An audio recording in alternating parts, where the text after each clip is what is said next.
The quality of workmanship and finish on the early versions of this gun were the finest in the world at the time. The guns were heat-blued and polished with oil-soaked leather. The trigger and manual safety lever were given a brilliant fire blue. There were 4 or 5 major variants of the .32 pocket model and numerous sub-variants.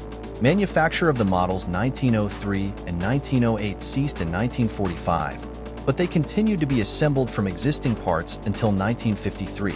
The original 1900 Colt automatic pistol had a total production run of less than 5,000. A note about safety: you might think that the 1903 and 1908 Colt Hamerless pistols would be considered safe guns to carry since they have both a grip safety and a manual safety. However, they do not have a firing pin lock safety and are therefore not drop safe. The firing pin is inertial, and if the gun is dropped hard enough and lands at the proper angle, the firing pin can strike the cartridge with enough force to ignite the primer. There is at least one documented case of an experienced shooter being killed by dropping a 1903 Colt.